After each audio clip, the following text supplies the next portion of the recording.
Hi friend, দেখো আমরা কোথায় এসেছি। আমাদের এখানে সমুদ্রে দেখো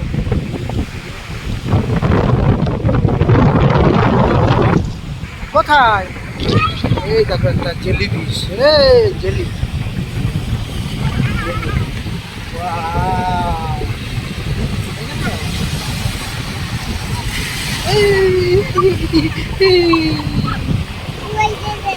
এই যে চলে আসছে।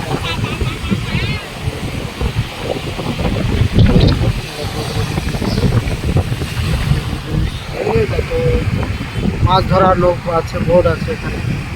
এই দেখো এখানে খুব ভালো জায়গা, সবাই আসবে ঘুরতে।